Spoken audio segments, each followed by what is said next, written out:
नमस्कार, मैं हूं आपके साथ मयंक। वो पंक्तियां आपने सुनी होगी, बड़े बेआबरू होके तेरे कूचे से हम निकले।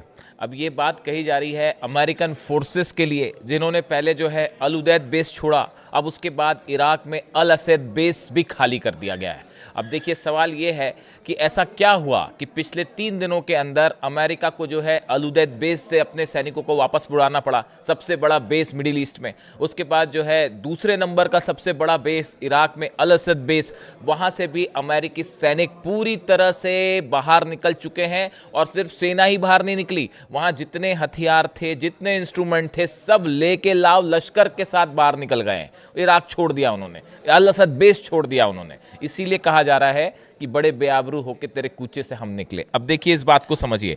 पहले हम बात करते हैं कि किस तरह से ईरान की मिसाइलों का खौफ अमेरिका के सिर चढ़कर बोल रहा है। देखिए, जिस तरह से खबरें आई कि हाल ही में 3 दिनों पहले रात के बाद अचानक जो है अमेरिकी फाइटर जेट्स उन्होंने बढ़ना शुरू किया ईरान की तरफ, लेकिन उसके बाद बीच में ही मिशन छोड़ के ट्रंप ने कॉल करके सभी फाइटर जेट्स को वापस बुलाया। अब ये खबरें सब तरफ अखबारों में हैं। उसके पीछे की इनसाइड स्टोरी एक और बड़ा खुलासा मैं अगले वीडियो में करूंगा, लेकिन अभी ये जो इराक ने बेसिस इराक में जो बेस खाली हुए हैं अमेरिका के, इस पर हम फोकस करेंगे।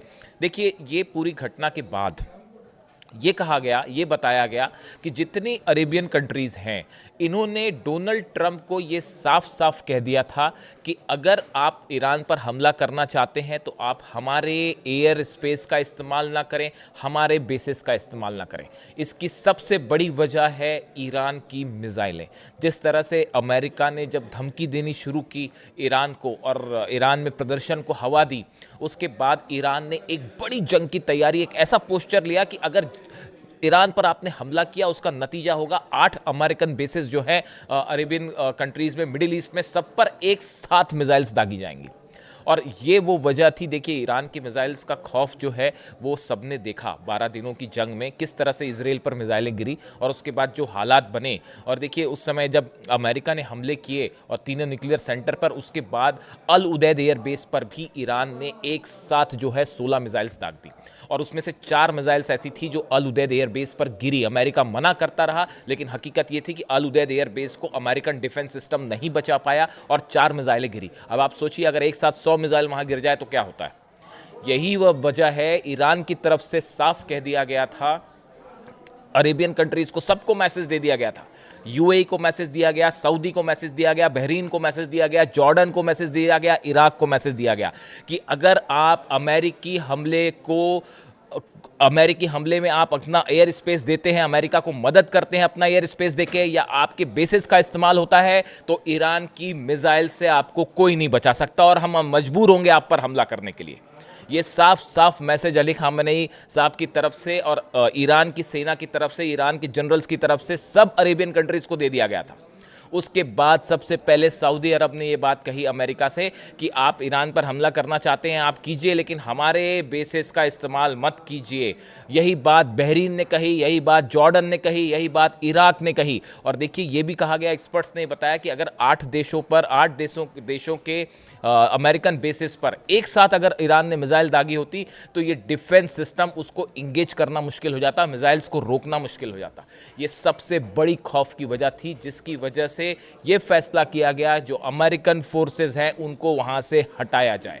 देखिए, जहां तक सवाल है अल उदैद बेस का, 3 दिन पहले ये खबरें आ गई कि अल उदैद बेस पर जितने एक्स्ट्रा 10,000 अमेरिकन सोल्जर्स होते हैं उन सबको वहां से हटाया जाने लगा। और उसके बाद अब खबर जो अल असद बेस है। देखिए, अल असद बेस को लेकर यह भी कहा जाता है कि वॉशिंगटन और बगदाद ने 2024 में यह तय किया था कि अमेरिका के नेतृत्व में बनाई गई सेना सितंबर 2025 तक चरणबद्ध तरीके से हट जाएगी।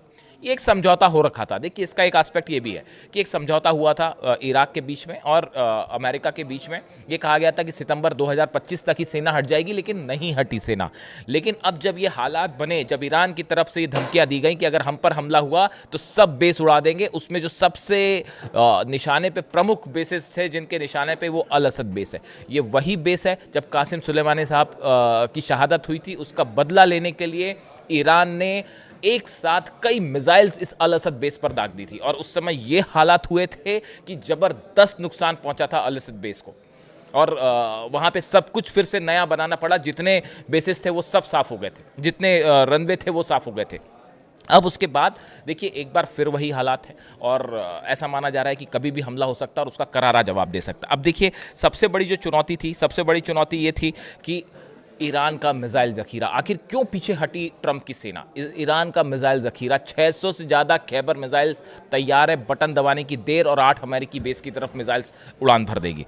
सबसे खतरनाक ड्रोन का जखीरा, ये जो ड्रोन्स हैं ईरान के किसी को बताने की ज़रूरत नहीं है और ये अमेरिकन बेसिस पर कितना ज़बरदस्त हमला कर सकते हैं आप भी समझ सकते हैं। इसके अलावा अगर फुल फ्लेजेड वॉर हो गई तो इन बेसिस को बचाना, अरेबियन देशों को बचाना मुश्किल हो जाता। वहाँ के बेसिस पर लगातार हमले होते और वो उससे बड़ा नुकसान हो सकता था सऊदी को, यूएई को, बहरीन को, जॉर्डन को, इराक को। इसीलिए इन्होंने कहा कि आप हमारे एयर स्पेस का इस्तेमाल मत कीजिए, अमेरिका से कहा। इसके अलावा अमेरिकी जो जहाज़ हैं, अमेरिकी जो फाइटर जेट्स हैं, इनको लेकर भी एक बड़ी चुनौती दे रखी है ईरान ने कि जो मिसाइल्स हैं वो इनको भी बड़ा नुकसान पहुंचा सकती हैं। यही वजह है कि इन सब बेसिस से धीरे धीरे अब अमेरिका अपनी फोर्सेस हटा रहा है। देखिए ईरान के कई सारे ऐसे संगठन हैं, ना सिर्फ इराक में बल्कि लिबनन में, बल्कि हुती, अगर आप यमन में बात करें, ये सब मिलके ईरान की मदद करेंगे अगर हमला होता है। और ये सब के सब अमेरिकन बेसिस के लिए एक बड़ा खतरा है, अमेरिकी जहाज़ों के लिए बड़ा खतरा है, अमेरिकी एयरप्लेन्स के लिए बड़ा खतरा पैदा कर सकते हैं। यही वजह है कि सोल्जर्स की कैजुअलिटी ना हो, इस डर से ट्रंप ने अपनी सेना वापस बुलाई है। लेकिन इसका ये कतई मतलब नहीं है कि जंग नहीं होगी। एक बड़ा जमावड़ा अमेरिकन नेवी का, वॉरशिप्स का ईरान के आसपास शुरू हो गया है। ईरान को घेरने की तैयारी हो रही है। हम अगले वीडियो में आपको बताएंगे कैसे हो रहा है। बड़ी संख्या में, देखिए रणनीति ये है कि सहयोगी देशों के बेसिस का इस्तेमाल ना किया जाए, बल्कि समंदर से हमले किए जाएं, एयरक्राफ्ट कैरियर से हमले किए जाएं, ताकि यूएई, सऊदी, कतर, इन देशों पर हमला ना हो।